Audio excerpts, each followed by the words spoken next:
जय माता दी दोस्तों। माता रानी आपकी सारी मुरादें पूरी करें और आप जीवन में खूब सारी तरक्की करें। इसी के साथ आज का जो वीडियो है वो मैं शुरू कर रही हूँ।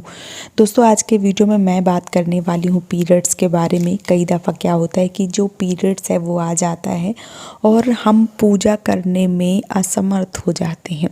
कई दफ़ा क्या होता है कि घर में छोटे बच्चे होते हैं और कई दफ़ा पति जो होते हैं वो सुबह ऑफिस निकल जाते हैं। ऐसे में हमने किसी भी भगवान का विग्रह अपने घर में रखा होता है तो मन में बहुत सारी दुविधाएं चलती रहती हैं कि जो हमारे कान्हा जी हैं, मान लीजिए अगर आपने लड्डू गोपाल घर में रखे हैं या जो भी मूर्ति आपने घर में रखी है, तो कई बार मन में आता है कि ये हमारे भगवान जो है वो बगैर स्नान किए बगैर भोजन किए ही बैठे हैं। मन जो है वो बहुत ज़्यादा विचलित हो जाता है क्योंकि स्वयं पीरियड से हैं तो भगवान को छू नहीं सकती हैं, उनके पास नहीं जा सकती हैं, उनकी पूजा नहीं कर सकती हैं, उनको भोग प्रसाद नहीं लगा सकती हैं, उनको छू नहीं सकती हैं, नहला नहीं सकती हैं। तो बहुत सारे मन में विचार जो है वो आते रहते हैं। ऐसे में 5 दिन वो जो होते हैं वो बहुत ज़्यादा कठिन के बीतते हैं। जो माताएं होती हैं उनको लगता है कि इस बीच हम क्या करें, कैसे पूजा जो है वो करें। तो देखिए मैं आपको बताऊं, जैसे मान लीजिए कि आपके घर में बहुत ज़्यादा छोटे बच्चे हैं या घर के जो पति हैं वो आपके ऑफिस निकल जाते हैं और कई दफ़ा आपको पीरियड्स आ जाता है, पूजा करने में बहुत ज़्यादा बेचैनी जो है वो महसूस हो रही है। तो आपको क्या करना चाहिए, सुबह अगर पति चले जाते हैं तो कोई बात नहीं, शाम को अगर जब भी पति आएँ तो उनसे जिस भी तरीके से हो जाए, ऐसा नहीं है कि आप पूरा नियमावली से एकदम से पूजा करवाएं कि वो उसी तरीके स्नान करवाएं, फिर वस्त्र धारण करवाएं, फिर उनको भोग लगाएं। ऐसे क्या होता है कि सब लोग जानते हैं जो पति होते हैं वो उल्टा सुल्टा करते हैं। कई दफ़ा बहुत सारे भाई जो सुन रहे होंगे वीडियो, हो सकता है उनको बुरा लगे, माफ़ी चाहूँगी उनसे। कई दफ़ा बहुत सारे भाई होते हैं जिनकी पूजा करने की आदत नहीं होती है। वैसे हमारे सनातन धर्म में प्रत्येक प्राणी को पूजा जो है वो करना ही चाहिए क्योंकि हमारा ये कर्तव्य है और हमें करना ही करना चाहिए। लेकिन कई दफ़ा बहुत सारे भाई होते हैं जिनको पूजा करने में मन नहीं लगता है और जब भी उनसे कभी घर की जो उनकी गृहिणी होती हैं, बीबी होती हैं, पत्नी होती हैं, बोलती हैं कि पूजा कर दो, हम करने लायक नहीं हैं या हम इस समय नहीं कर सकते हैं पूजा, तो कई दफ़ा क्या होता है पति पता चले कि भगवान जी वाले जो माता जी के कपड़े हैं वो भगवान जी को पहना दे रहे हैं, भगवान जी के जो कपड़े हैं वो माता जी को पहना रहे हैं। इस तरीके से उल्टा सीधा काम जो है वो कर देते हैं। बहुत सारे भाई ऐसे होते हैं जो बहुत ही विधि विधान से पूजा करते हैं, पूरे विधिवत पूजा करते हैं। बहुत सारे लोग होते हैं जिनको पूजा करने का कोई समझ ही नहीं होता है। फिर क्या होता है, घर में जो भी बीबियाँ होती हैं दूर से खड़ी रहती हैं, बताती हैं पीले वाले कपड़े उनको पहनाना था, लाल वाले कपड़े उनको पहनाना था। कई दफ़ा होता है कि बहुत सारी चीज़ें बताती हैं और बीच बीच में गुस्सा भी हो जाती हैं, तुम्हें बिल्कुल भी नहीं आता है, तुमसे होता ही नहीं है, तुम कर ही नहीं पा रहे हो, भगवान जी को सारा उल्टा सीधा कर दिया है ना। बहुत सारी चीज़ें जो हैं वो होती रहती हैं आपस में। अगर पति पूजा सुबह नहीं कर पा रहे हैं, शाम को कर पा रहे हैं, जो भी जिस भी तरीके से कर रहे हैं, आप टोका टाकी मत कीजिए।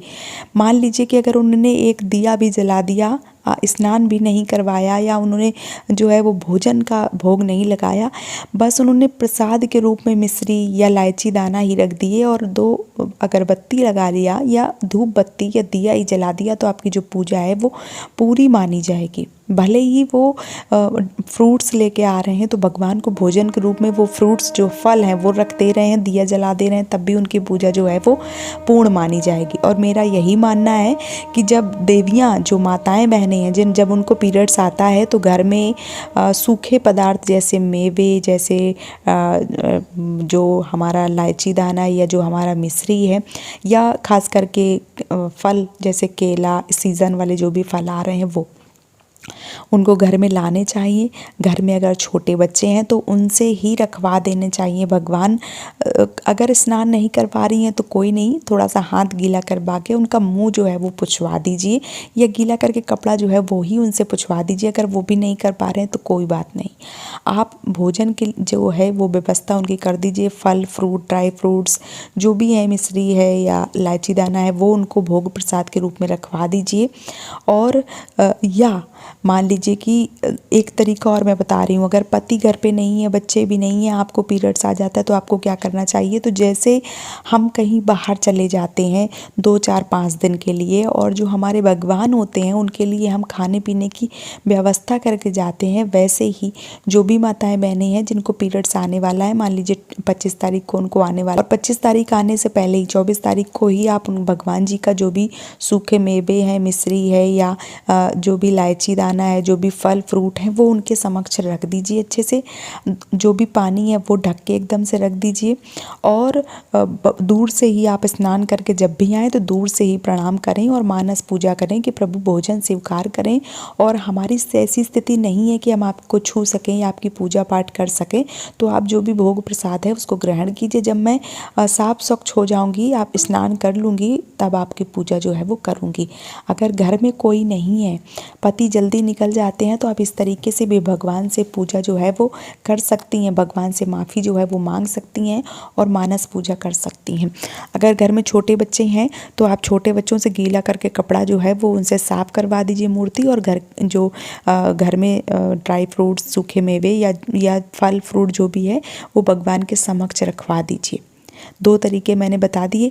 एक और तरीका, अगर दिन की पूजा नहीं हो पाती है तो शाम को जब भी आपके पति घर आए वापस, हाथ मुंह धोकर, और अगर स्नान नहीं करना चाहते हैं, सुबह वो स्नान करके गए हैं तो शाम को उनको कुल्ला करना चाहिए, हाथ मुंह धोना चाहिए, और शाम को पूजा जो है वो करवा देनी चाहिए। लेकिन अगर वो वॉशरूम गए हैं या उन्होंने जो है वो शौच इत्यादि किया है, तब आप उनको स्नान करना आवश्यक है। अगर उन्होंने बाथरूम या जो शौच है वो नहीं गए हैं, तो फिर हाथ मुंह कुल्ला करके वो भगवान को दिया भी जला सकते हैं तो भी चलेगा। भोग प्रसाद के रूप में जो भी चढ़ाना चाहें, फल या सूखे मेवे, दूध जो भी हैं, वो आप भगवान का भोग जो है वो लगवा सकती हैं। और 5 दिन बाद जैसे ही आप साफ स्वच्छ हो जाती हैं, आपके 2 बार बाल धुल जाते हैं, तब आप भगवान की पूरी विधिवत पूरा साफ सफाई मंदिर के कर लीजिए, पूरी मूर्तियों को अच्छे से पोंछ लीजिए, भगवान के बर्तन इत्यादि धो लीजिए, और जिस भी तरीके से आप पूजा करना चाहती हैं उस तरीके से आप कर लीजिए। तो जैसे भी घर का माहौल है या घर में जिस भी तरीके से लोग हैं उस हिसाब से आप करना जो है वो शुरू कर दीजिए। कई बार बहुत सारी माताएं हैं जिनको मैंने देखा है, पीरियड्स भी आ जाता है, फिर भी वो बोलती हैं कि मैंने जो कान्हा है, जो हमारे लड्डू गोपाल हैं, उनको मैंने पुत्र के समान रखा हुआ है और मैं पीरियड्स में भी उनकी पूजा जो है वो कर रही हूँ। तो ये बात बिल्कुल गलत है, ये कभी भी नहीं करना चाहिए। देखिए, भगवान को आप चाहे पुत्र के रूप में स्वीकार करें या पति के रूप में स्वीकार करें, अपने किसी भी रूप में, माता पिता जिस भी रूप में स्वीकार कर रही हैं, बहुत अच्छी बात है। लेकिन भगवान हैं तो भगवान ही, उन्होंने हमें जन्म दिया है, हमने उन्हें जन्म नहीं दिया है। इस चीज़ का हमेशा याद रखें, और जिस भी तरीके से पूजा आप कर सकते हैं उस हिसाब से पूजा जो है वो कर सकते हैं। मैंने बहुत ही डिटेल में बता दिया है। अगर आपके मन में कोई भी प्रश्न आ रहा है, चीज़ें समझ में नहीं आ रही हैं, आप मुझे कमेंट सेक्शन में ज़रूर बताइए। मैं आपके सारे प्रश्नों को जवाब जो है वो देने की पूरी कोशिश करूँगी। आज का वीडियो यहीं पर समाप्त कर रही हूँ दोस्तों। जय माता दी।